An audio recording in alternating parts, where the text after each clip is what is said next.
So in this video, I'm going to talk about what it looks like to have any funnel and take any funnel and make sure that you can take any lead to book calls and actually close calls as well.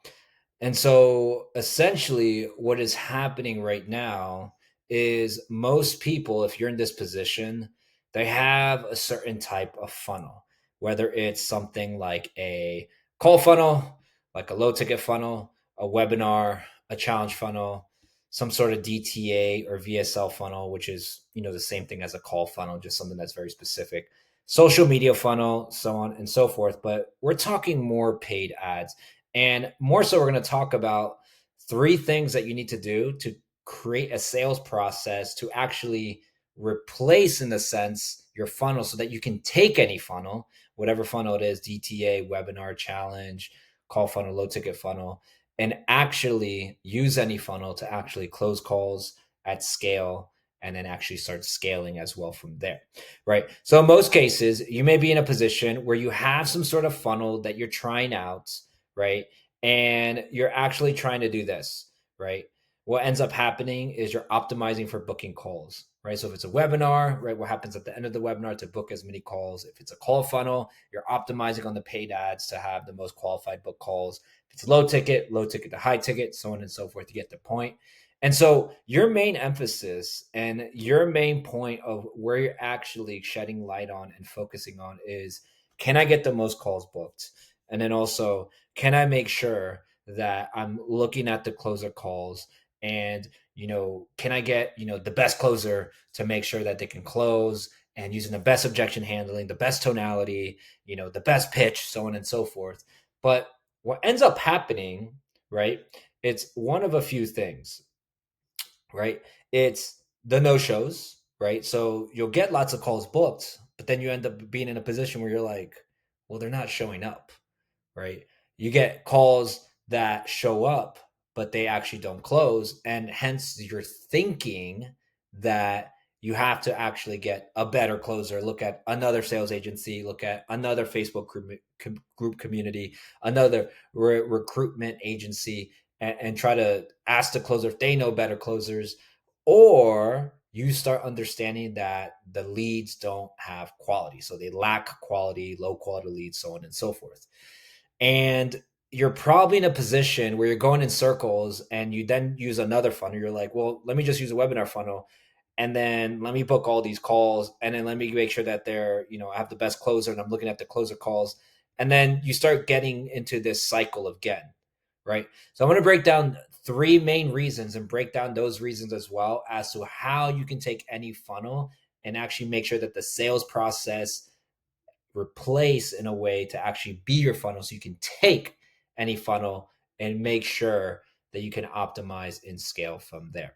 All right. So the first thing is making sure that you look at all of the leads that actually didn't book a call, right? So, in a sense, if you think about it, a call funnel or an opt-in funnel or a webinar funnel, you're going to have, or a low ticket funnel, you're going to have more than at least 80 to 90% of people. And sometimes it's even at a point where it's 95 to 98% of people who are in a position where they actually are putting in the information, they're applying, they're buying some sort of low ticket product, they register for your webinar, but more than 90% of those people actually did not book a call. And most of the times, what owners and sales teams do is they focus just on the book calls, right? So, in essence, there's a majority of leads that are still ready and still put in their information. Yes, they're probably cold. We're going to talk about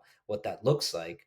But there's a majority of leads that you most likely are missing out and not focusing on because you're just focusing on the book calls and closer calls, book calls and closer calls, right? So again, it could be things like the opt-ins, it could be things like the applications, and then more so, it could be things, and this is even beyond the closer call, like the no-shows and the calls that didn't close, right? So the first thing is making sure that you have an awareness that there are actually more leads than you probably can actually handle, but you're in a position right now where you're just focused on just the closer calls and the book calls, or in a better way to put it, the book calls and the closer calls. So in essence, you're just focused on, can I get the most book calls to show up? And then my next focus is, can I look at the best, the call reviews and get the best closer? And if that doesn't work, then I have to go to another funnel.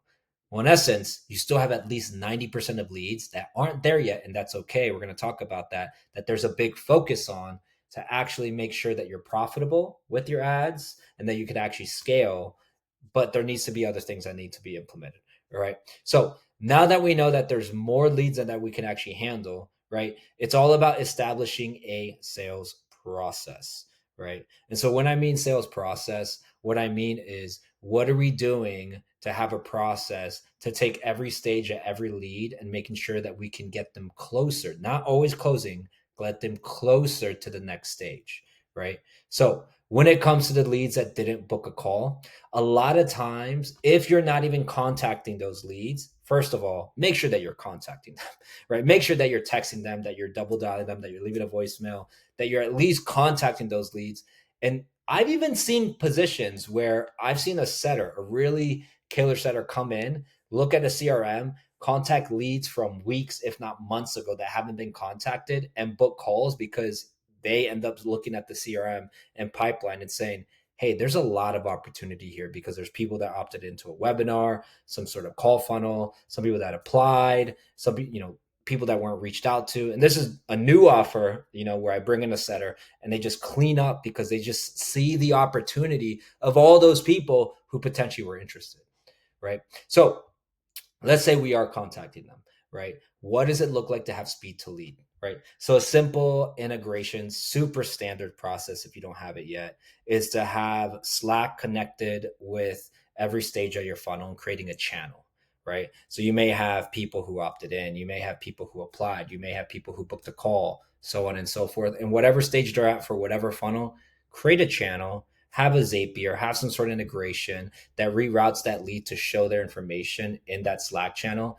And not only that, because that's what most business owners do if they aren't doing that, but have a team where you can just probably need one setter right now in your position. If you have leads coming in, you're the one closing, or if you have closers, have a setter.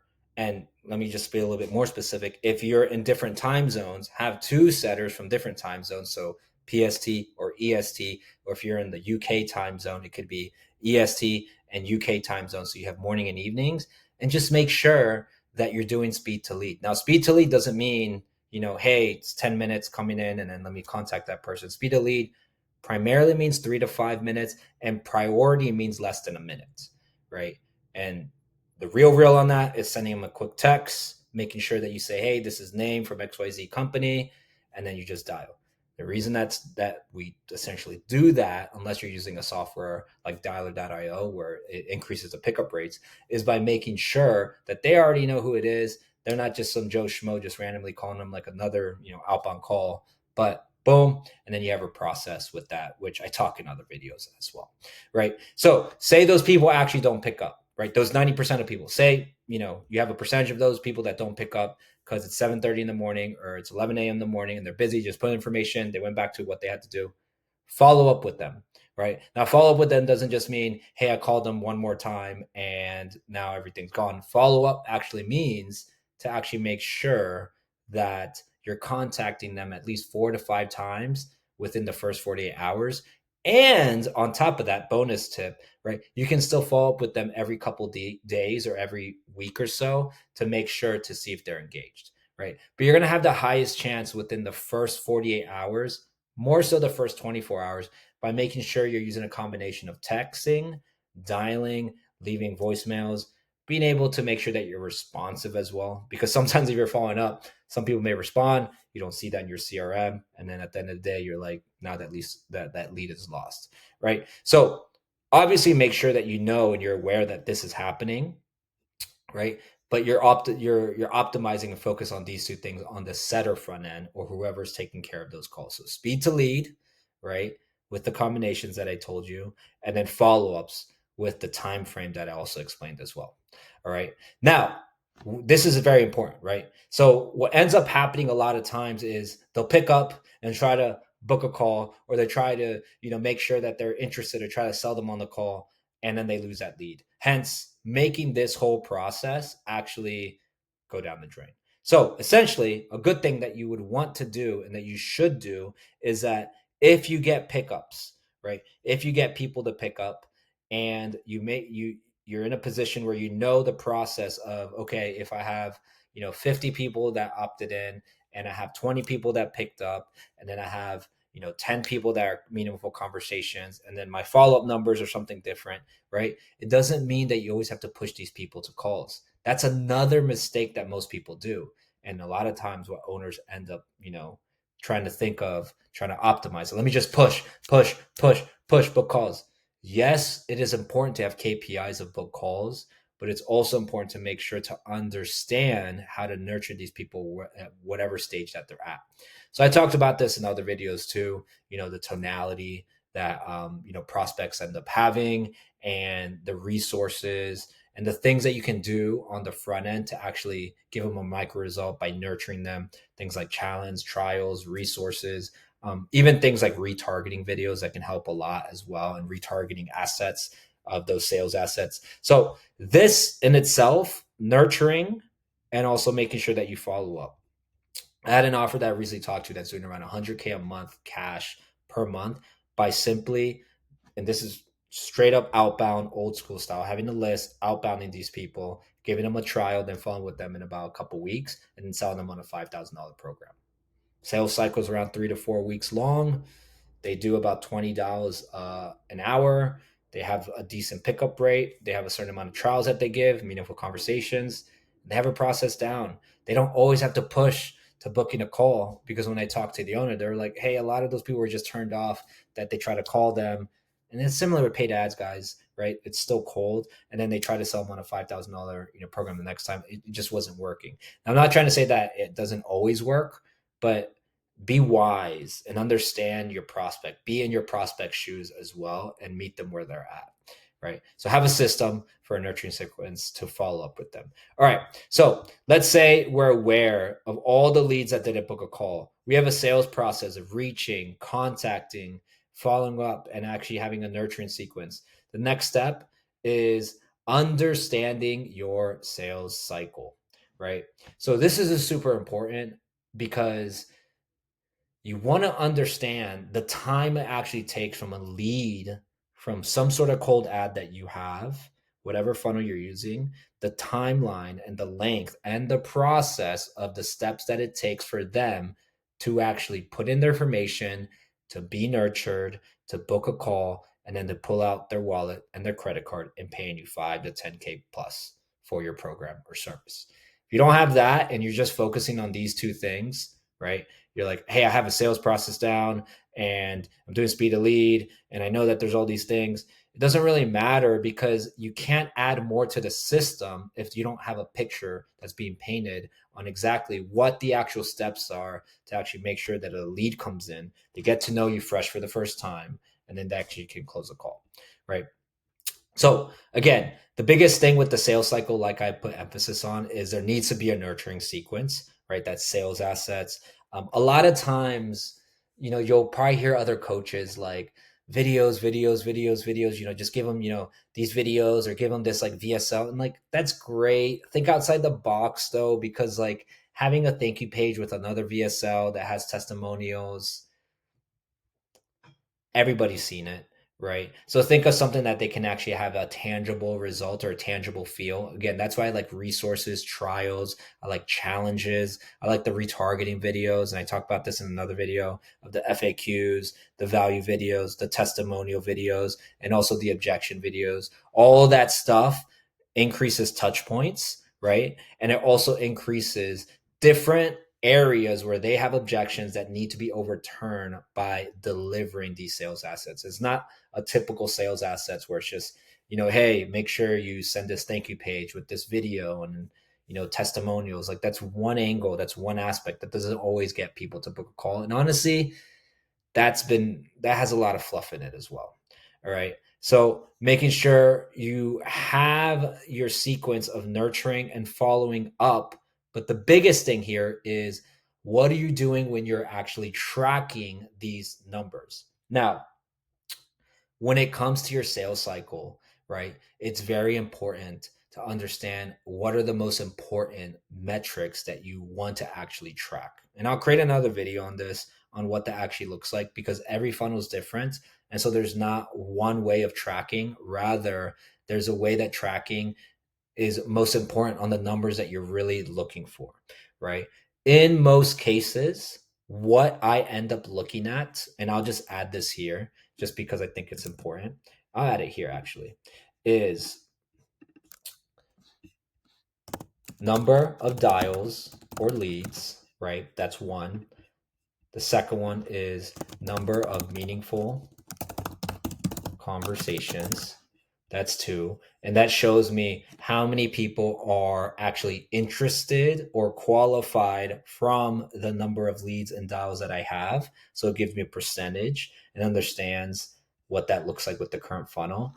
Number of book calls, right? This shows me, right, out of those people, how many of those people are actually ready to book a call, right?